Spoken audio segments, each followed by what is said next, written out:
여러분 반갑습니다. 오늘 같이 보실 하나님의 말씀은 레위기 10장 1절에서 3절입니다. 아론의 아들 나답과 아비후가 각기 향로를 가져다가 여호와께서 명령하시지 아니하신 다른 불을 담아 여호와 앞에 분향하였더니 불이 여호와 앞에서 나와 그들을 삼키매 그들이 여호와 앞에서 죽은지라. 모세가 아론에게 이르되 이는 여호와의 말씀이라. 이르시기를 나는 나를 가까이 하는 자 중에서 내 거룩함을 나타내겠고 온 백성 앞에서 내 영광을 나타내리라 하셨느니라. 아론이 잠잠하니. 아멘. 하나님이 받으시는 예배의 6번째 묵상. 100의 영예를 드려야 할 대상을 향해 90의 영예는 모독입니다 라는 제목으로 하나님의 말씀 듣겠습니다. 성경은 우리가 드리는 모든 예배가 다 하나님이 받으시는 예배가 아니라고 가르칩니다. 분명합니다. 성경을 보면요, 하나님 받지 않으신 예배도 많이 나와요.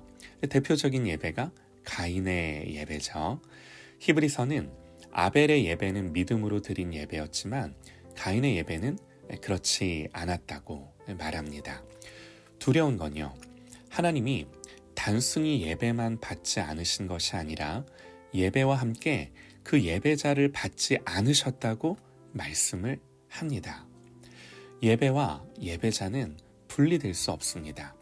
그러니까 예배를 안 드렸으면 안 드렸지, 하나님 받지 않으시는 예배를 드리는 건 하나님을 더 경멸하고 모독하는 거죠.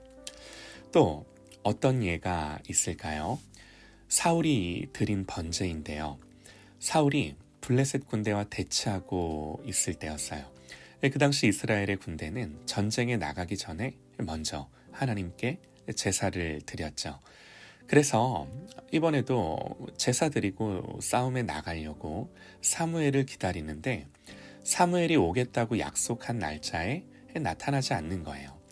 백성들은 블레셋 군대가 무서워서 숨고 흩어지기 시작합니다. 다급해진 사울은요, 자기가 직접 번제를 드렸죠.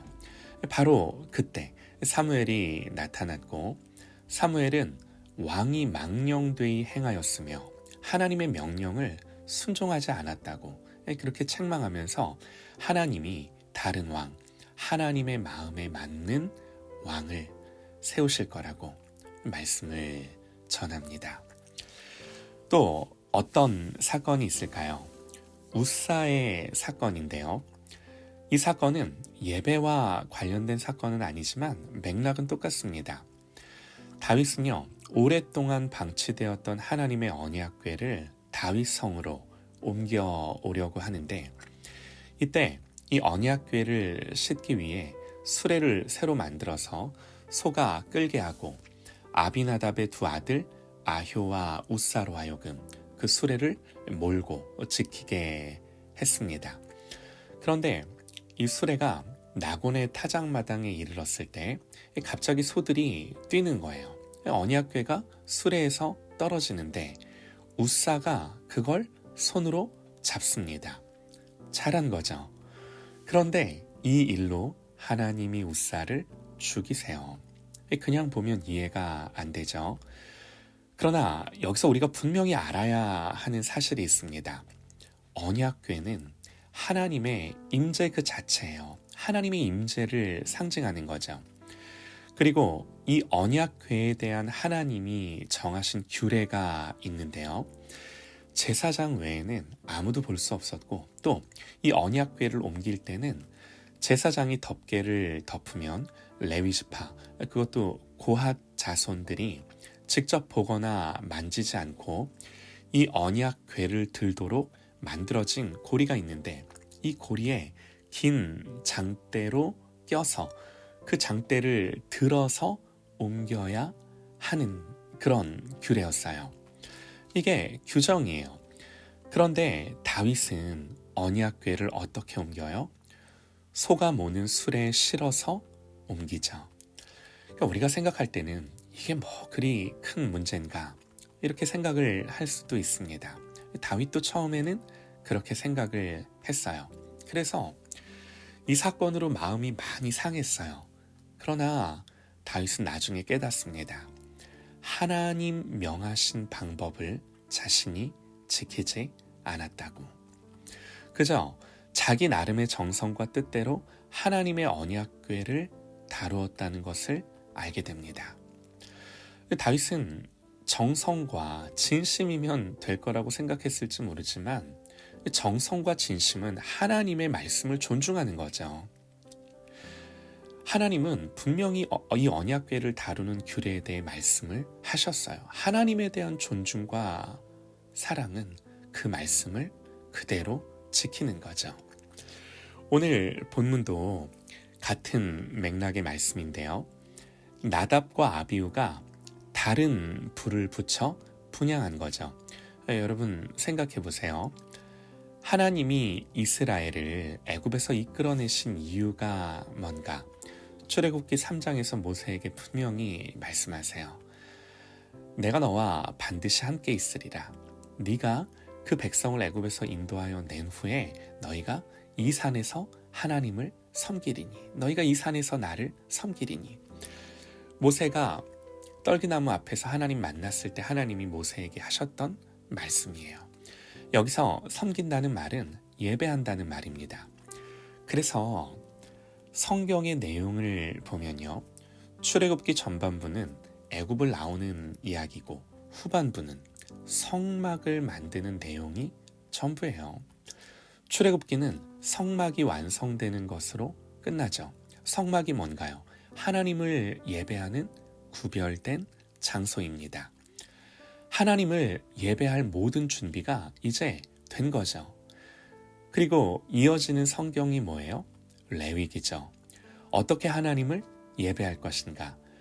예배의 방식을 자세하게 분명하게 말씀하시는데 이게 전체 레위기의 주제예요.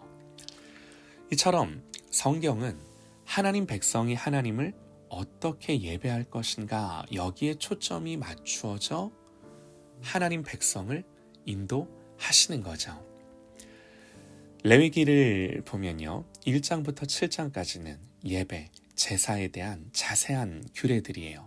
그리고 8장에서는 이 7일 동안 행해지는 제사장의 위임식이 기록되고 있고요. 이제 이 예배를 주관한 대제사장 아론과 그 아들들이 제사장으로 세움을 입는 거죠.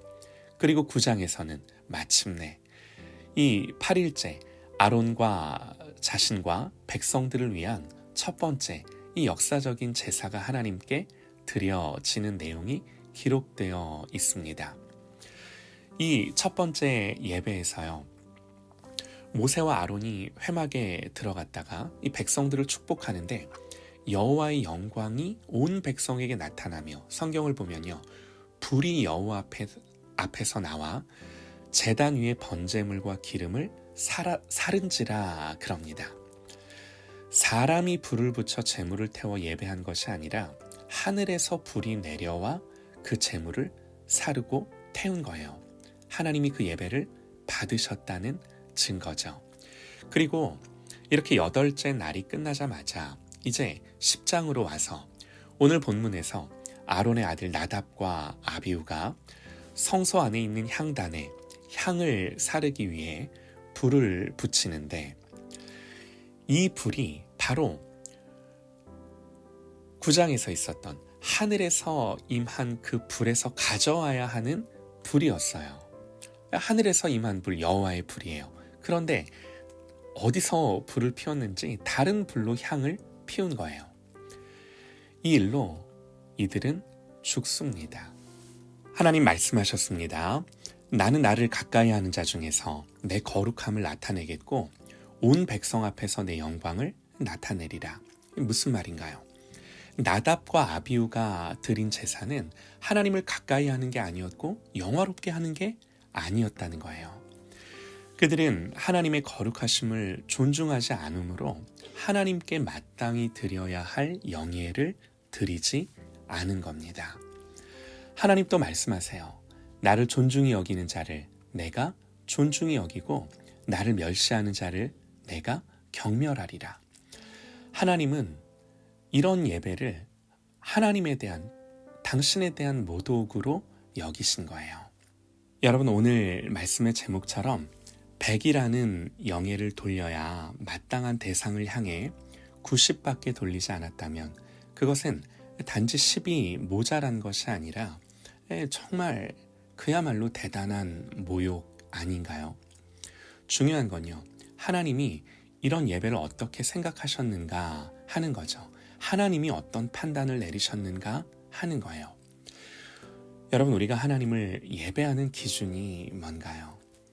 마음과 뜻과 정성과 힘을 다하는 거예요. 이것이 하나님께 드릴 마땅한 영예입니다. 하나님이 은혜를 주셔서 마음과 뜻과 정성과 힘을 다할 수 있는, 하나님을 예배하는데 이 모든 것을 다할 수 있는 그런 저와 여러분 되시기를 간절히 소망합니다.